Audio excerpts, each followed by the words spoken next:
Bună, bună, dragii și dragile mele! O să vorbim astăzi din punct de vedere astrologic despre ce se întâmplă la noapte. Am tras și carduri oracol, o să vi le arăt și o să le explicăm. Și la sfârșit o să punem și meditația pentru la noapte. Această aliniere a astrelor din 17 februarie 2026, dată care marchează începutul noului an chinezesc. Ne bucurăm și de lună nouă și ne bucurăm și mai tare de eclipsa solară inelară în Vărsător, exact în momentul în care, teoretic, intrăm de la o fază rigidă a șarpelui de lemn, care va pleca dând ștafeta calului de foc, un căluț care nu știe să meargă încet, ci doar galop. Da? E ca și cum cerul apasă butonul reset și accelerare simultan. Nu e doar un nou început, e un adevărat salt cuantic, karmic. Da? Ce înseamnă asta concret pentru proiectele noastre și realitatea noastră? Energia dominantă fiind focul, energia vărsătorului și energia eclipsei. Ce ne aduc acestea? Vărsătorul, bineînțeles, inovație, libertate, dorința de a fi la comun, da? Comunitate, tehnologie, viziuni futuriste, rebeliune contra vechiului. Nu ne mai place nimic din ce e vechi. Eclipsa solară, în schimb, este un portal care șterge timeline-urile vechi și deschide altele noi. E ca o ultimă chemare. Ori schimbi acum, ori rămâi blocat pe vecie în vechi. Calul de foc, masculinitate pură, da, yang, 100%, viteză nebună, pasiune arzătoare și un curaj sălbatic. Parcă vezi un viking flăcărat. Da, cam așa. Calul nu merge, galopează, focul nu încălzește și arde pur și simplu. E acolo pasiune nebună. Ca rezultat, proiectele tale nu se mai mișcă liniștit, ori se accelerează dramatic și va trebui să ții pasul cu ele sau se resetează brusc și de la capăt cu altceva. Cum afectează proiectele aceste energii? Acum vom vorbi despre realitatea pragmatică, nu doar vibe-uri. Să ne concentrăm pe proiecte inovatoare, tech, online, comunitare, umanitare și creative. Să ne manifestăm autentic libertatea și creativitatea. Tot ce este autentic și liber va exploda la un mod pozitiv. Dacă ai un startup, un curs online, o mișcare socială, un produs futurist, un canal YouTube spiritual, acum e momentul lansării. Schimbări în carieră sau pivoturi neașteptate care te duc exact unde trebuie, promovări, clienți noi, colaborări magice, manifestări rapide a ideilor care au stat pe hold, dar doar dacă sunt aliniate cu libertatea autentică. Rețele și comunități, dacă aveți de investit în așa ceva, toate aceste proiecte devin aur, un mesaj, o postare, o conexiune poate schimba totul în 24-48 de ore. Predispoziții provocatoare ce trebuie gestionate cu grijă, cu mare grijă, sunt cele de instabilitate inițială. Unele proiecte vechi pot muri brusc, parteneriate care se pot rupe iarăși brusc, idei care constați că nu mai merg. Eclipsa inelară de soare e posibil să te ajute să nu vezi clar ce se întâmplă sau să nu vezi chiar totul clar. Multe lucruri se vor clarifica abia în următoarele 3-6 luni. Asta ne predispune la observare și un pic așteptăm înainte de a ne arunca în foc. Uranus la pătrat, da, vărsătorul, aspect dominant plus surprize, răsturnări de situație.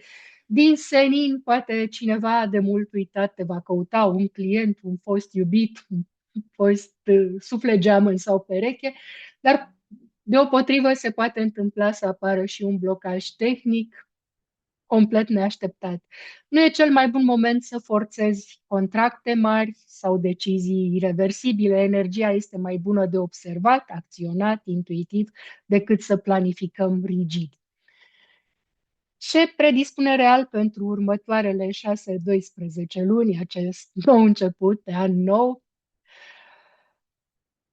Un ritm accelerat ce începe acum are șanse mari să devină măreț, dar cu o condiție să te adaptezi constant, fără să lași ritmul. Pot fi schimbări colective mari în tehnologie, AI, mișcări sociale, moduri de a lucra. E posibil să devenim fani lucrului remote, comunități online, economie creativă. Pentru noi personal, la nivel micro, se pot deschide capitole noi în care libertatea personală devine prioritatea numărul unu. Proiectele care te fac să te simți captiv, cu siguranță vor muri. Tot ce te face să simți că zbori va crește exploziv. În următoarele 72 de ore, ca sfat, nu forțați nota. Vom face meditația căluțului înaripat și am adăugat în meditație arhanghelii, cei mai dragi nouă, și pe maestrul Buddha, ca să ne ajute să ne echilibrăm, să stăm bine pe căluț, fără să cădem sau să zburăm în altă direcție, da? Căluțul este înaripat. În următoarele 72 de ore să notăm pe un caietel tot ce ne vine ca informație intuitivă, nu ceea ce considerăm noi că neapărat trebuie. După data de 20 februarie, putem acționa rapid pe tot ce deja ne-a devenit clar. Să evităm în următoarele 24 de ore, pe 17, să semnăm contracte mari. Ideal ar fi să semnăm 18-22 februarie. Deci, pe scurt, această zi de 17 februarie nu este un nou început obișnuit, o zi de an nou normală, ci un portal de foc cosmic care predispune la proiecte revoluționare, libertate explozivă și abundență neașteptată, chiar și sub formă de idei, nu neapărat financiară, dar asta doar pentru cei care sunt dispuși să galopeze cu calul, nu să-l țină în graj. Și acum, suflete frumoase din comunitatea mea dragă, v-am tras și câteva carduri oracol. Da? V-am promis, mă țin de cuvânt. Așa cum vedeți pe ecran, primul card din setul Arhanghel Fire Oracle al Alexandrei Venman. Primul prezentat este Arhanghelul Radueriel, Arhanghelul înțelepciunii divine, al cunoașterii ascunse și al ordinii cosmice. El este cel care ține evidența sufletelor, ne alocă misiuni și ajută la alinierea cu planul divin suprem. Mesajul lui acum: ești chemată să-ți accesezi înțelepciunea interioară superioară. Nu te mai baza doar pe mintea umană, apelează la memoria sufletului tău etern. Radul Eriel îți deschide porțile spre cunoașterea adevărată, cea care vine din flacăra divină. În acest an al calului de foc, înțelepciunea ta devine focul care ghidează, nu doar luminează. Ascultă chemarea interioară, misiunea ta devine mult mai clară acum. Îl poți invoca, Radueriel, aprinde lumina înțelepciunii în mine, arată-mi calea adevărată. Următorul card, extras din oracolul portalurilor energetice al domnului Kyle Gray. De fapt, sunt două: Ancestral Realm, tărâmul strămoșilor, și Halen Fonamenti Initiation, inițierea în holurile lui Amenti, da? Două carduri puternice care au ieșit împreună pentru voi, o energie dublă de inițiere ancestrală și, în același timp, ascensională. Primul card vorbește despre vindecarea arborelui genealogic, eliberarea de credințe limitative moștenite și protecție din partea strămoșilor. Halen Fonament Initiation este următorul card care ne aduce o inițiere profundă în înțelepciunea antică egipteană și atlantă, Trecerea prin porți interioare pentru a transcede ego-ul, fricile și limitările 3D, accesând niveluri superioare de conștiință. Împreună aceste două carduri ne spun, strămoșii tăi de lumină sunt aici, activând o inițiere majoră. Tot ce ai moștenit karmic se vindecă acum. Poți rupe cicluri vechi. Treci prin holurile lui Amenti, lasă ego-ul în urmă, transcede frica și intră în puterea ta divină. Ești inițiat în acest moment cosmic. Acceptă upgrade-ul. V-am răsfățat și cu un card din oracolul magiei cristalelor al doamnei Colette Baron Reid. A ieșit obsidianul, piatra protecției supreme, a tăierii legăturilor toxice, a scoaterii la suprafața umbrelor pentru vindecare. Asociat de obicei cu chakra rădăcină, ne ajută să ne ancorăm puternic și funcționează ca un scut energetic. Mesajul său, înconjoară-te cu un scut de lumină neagră strălucitoare, protejează-ți energia în aceste vremuri intense de transformare. Obsidianul îți arată umbrele care mai au nevoie de iubire și eliberare. Nu le evita, confruntă-le cu mult curaj. După curățare vine puterea adevărată. Ești protejat, protejată și ghidată să fii invizibilă pentru energiile joase. Folosește un obsidian fizic sau vizualizează-l ca un scut în jurul tău. Cei care aveți inițieri în cristale eterice, dacă nu aveți și doriți, găsiți pe site sau pur și simplu îmi scrieți și voi, voi da toate indicațiile și manualele, bineînțeles. Și astfel veți putea activa oricând o protecție cristalină pentru voi, cei dragi vouă.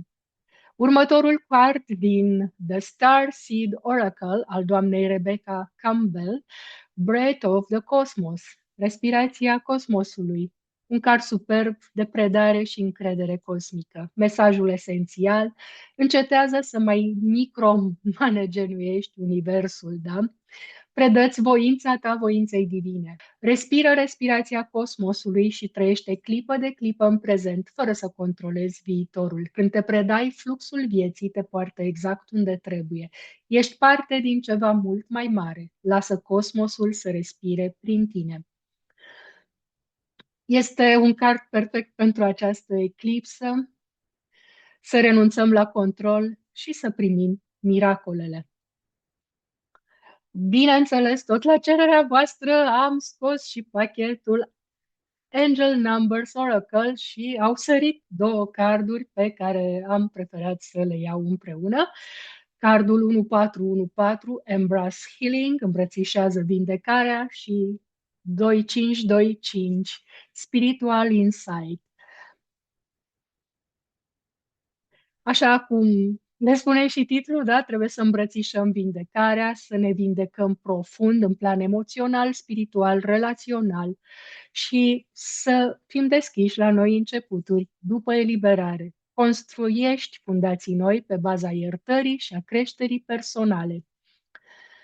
2525 aduce insight spiritual masiv, schimbări rapide, libertate și evoluție. Numărul repetat amplifică 2, echilibru și parteneriate divine, 5, schimbare și aventură. Mesajul, ești ghidat spre o perspectivă spirituală mai înaltă. Schimbările vin să te elibereze. Ai încredere în acest proces. Insight-ul divin curge acum. Ascultă-l și acționează. Împreună toate aceste carduri, mesajul lor colectiv pentru comunitatea noastră frumoasă și dragă, spune că suntem într-un moment de inițiere majoră, ancestrală și cosmică. Și-au unit forțele, strămoșii de lumină, Arhanghelul Radueriel, holurile lui Amenti ne inițiază în înțelepciune superioare. Obsidianul ne protejează câmpurile, ne predăm controlul cosmosului, îmbrățișăm vindecarea și ne deschidem spre insight spiritual profund. Anul calului de foc, așa cum am spus, și ajutată de astre și carduri, vine cu viteză și foc, dar noi suntem în siguranță, protejați, inițiați și ghidați să galopăm liberi, aliniați perfect cu misiunea sufletului nostru. Ne vindecăm linia, transcedem limitările, respirăm cosmosul și primim claritate divină. Vă aștept să scrieți în comentarii ce simțiți voi din toate aceste mesaje. După toate aceste mici previziuni și analize, urmează, așa cum v-am promis, meditația căluțului înaripat, împreună cu arhanghelii și maestrul Buddha. Meditație ghidată, calul înaripat de foc și invocarea entităților sacre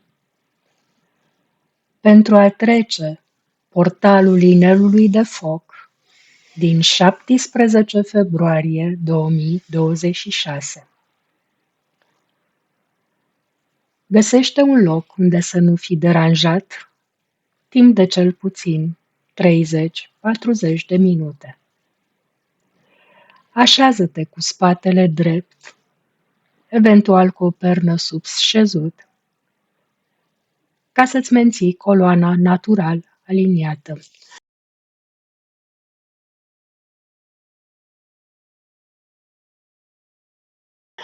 Aprinde o lumânare roșie sau aurie și lasă-o să ardă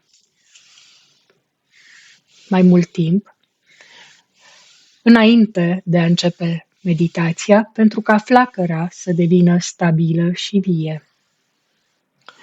Pune lângă tine cristale care simți că te cheamă, carneol pentru a primi curaj arzător, citrin pentru abundență solară, ametist pentru claritate spirituală, cuarț clar pentru amplificare sau orice alt cristal care simți că vibrează cu tine. Poartă ceva roșu sau auriu pe corp. Bineînțeles, toți știm că focul poate avea și flăcări aurii și spre violet și spre albastru și roșu, fiind căluțul de foc, e bine să avem cel puțin o astfel de culoare. Respiră lent, profund și fără grabă. Simți cum fiecare inspirație aduce lumină divină, fiecare expirație eliberează orice rezistență.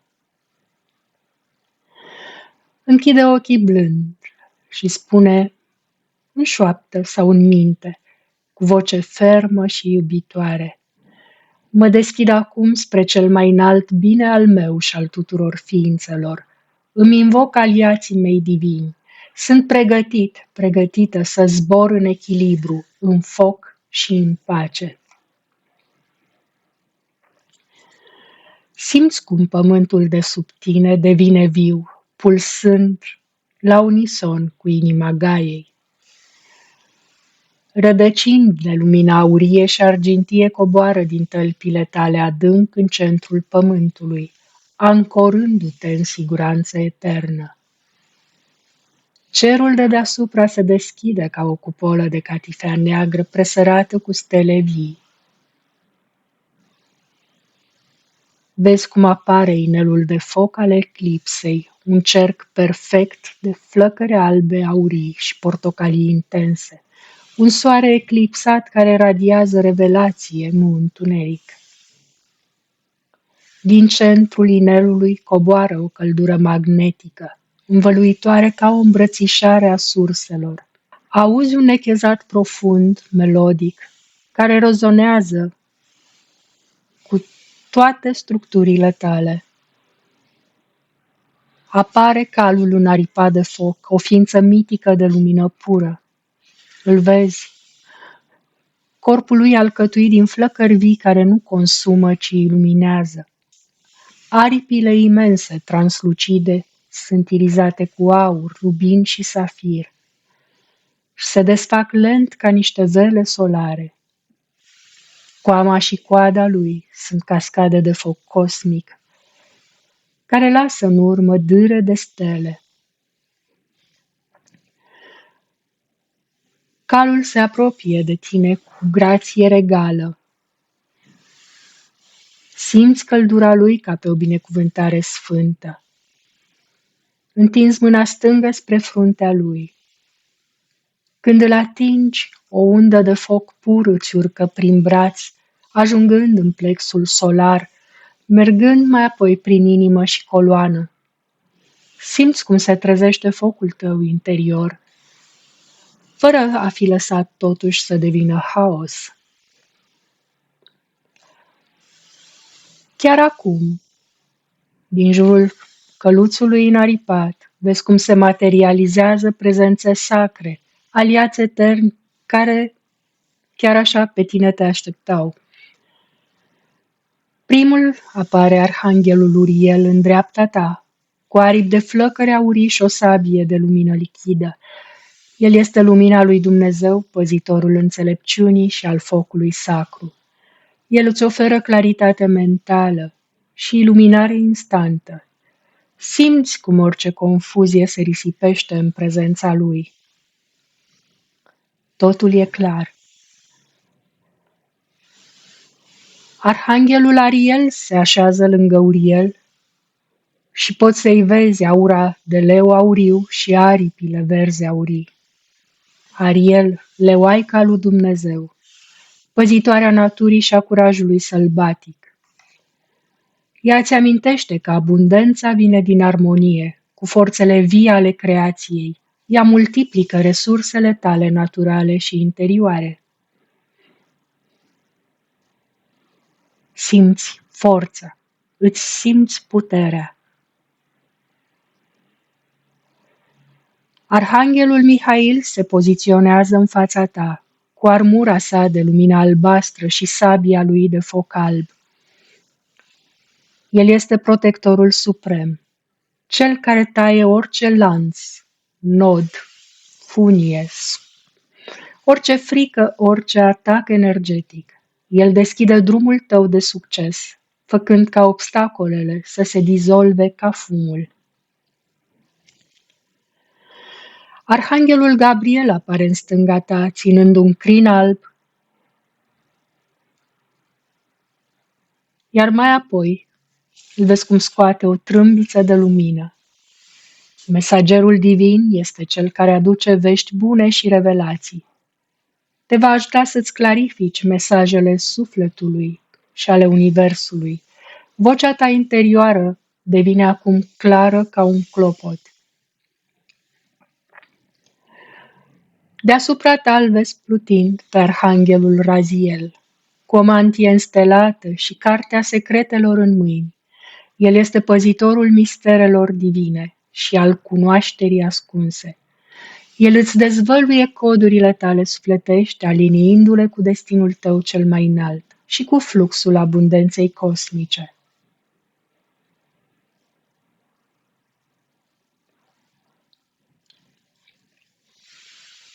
Vezi acum pe Buddha Shakyamuni, cum apare în centru, așezat în poziție de lotus pe un norișor de lumină aurie, emanând pace infinită.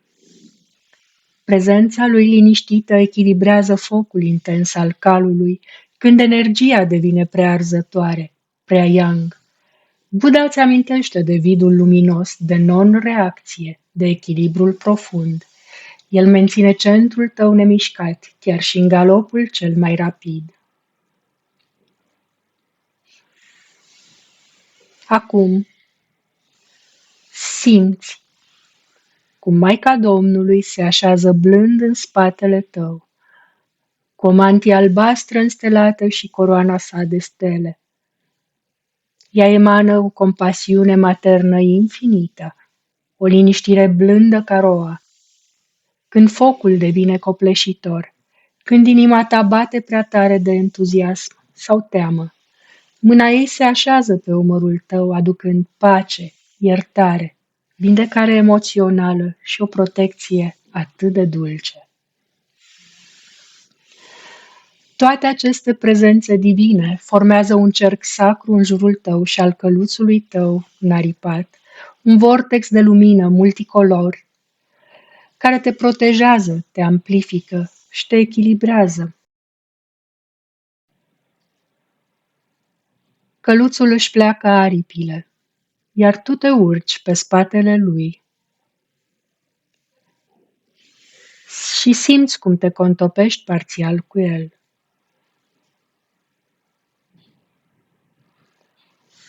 El se ridică ușor în zbor lin, iar respirația ta devine ritmul aripilor. Inima ta pulsează la unison cu focul lui sacru. Începe să zboare din ce în ce mai repede, dar ești în siguranță. Toți aliații tăi divini se ridică împreună cu voi. Mihail deschide calea cu sabia. Uriel luminează mintea și inima ta. Ariel stropește calea cu semințe de abundență. Gabriel cântă mesaje de bucurie. Raziel dezvăluie hărți stelare ale destinului tău. Buddha menține echilibrul perfect, astfel încât focul nu devine distrugere, ci transformare conștientă. Iar Maica Domnului te învăduie într-o mantie de pace blândă, ca să poți primi totul fără să te arzi. Împreună zburați prin inelul de foc. Trecând prin portalul inelului de foc, conștientizezi cum orice limitare se topește în cenușă stelară. Fricile devin aripi, lipsurile se transformă în râuri de aur. Versiunile vechi ale tale își au rămas buni și se dizolvă cu recunoștință. Ieșiți într-un spațiu infinit de lumină albaurie, un ocean cosmic unde posibilitățile pure pulsează ca stele vii. Aici, pe altarul cosmic plutitor, așezi intențiile tale. Rostești lent, cu toată emoția sufletului tău. Prin focul sacru și pacea divină, activez succesul meu nelimitat și aliniat. Prin focul sacru și pacea divină, activez succesul meu nelimitat și aliniat. Prin focul sacru și pacea divină, activez succesul meu nelimitat și aliniat. Prin abundența lui Ariel și claritatea lui Raziel, resursele curg spre mine ușor și continuu. Prin abundența lui Ariel și claritatea lui Raziel, resursele curg spre mine ușor și continuu. Prin abundența lui Ariel și claritatea lui Raziel, resursele curg spre mine ușor și continuu. Prin protecția lui Mihail și liniștea Maicii Domnului aleg destinul meu cel mai luminos și îl integrez acum. Prin protecția lui Mihail și liniștea Maicii Domnului aleg destinul meu cel mai luminos și îl integrez acum. Prin protecția lui Mihail și liniștea Maicii Domnului aleg destinul meu cel mai luminos și îl integrez acum. Cu echilibrul lui Buddha și înțelepciunea lui Uriel, rămân centrat, centrată, în orice viteză. Cu echilibrul lui Buddha și înțelepciunea lui Uriel, rămân centrat, centrată, în orice viteză. Cu echilibrul lui Buddha și înțelepciunea lui Uriel, rămân centrat, centrată, în orice viteză. Mulțumesc vouă, aliaților mei divini, așa este, așa se manifestă, așa a fost mereu. Simți cum altarul absoarbe intențiile și le trimite ca raze în toate direcțiile. Universul răspunde cu un val imens. Stelele pulsează și toate entitățile îți zâmbesc. Căluțul tău nechează triumfător, iar Buddha și Maica Domnului îți trimit un val de pace profundă.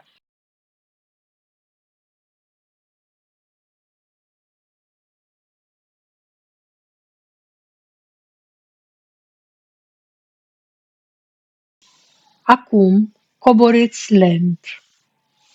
Entitățile te salută pe rând. o binecuvântare de foc, o mângâiere de lumină, o șoaptă de pace. Legătura cu ei rămâne. Ei sunt mereu la un gând distanță. Îți aduci energia înapoi în corp, simți picioarele pe pământ, dar pământul e sacru acum. Deschide ochii lent și zâmbește din inimă. Lasă lumânarea să ardă în siguranță. Bea apă cu recunoștință. Notează tot ce ai simțit, ce mesaje au venit. Repetă această meditație zilnic, timp de 2-3 zile, pentru a ancora totul profund.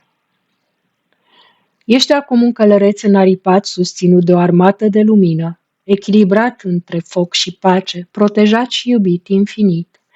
Zboară frumos cu inima deschisă și centrul nemișcat. Să vă fie de folos. Namaste!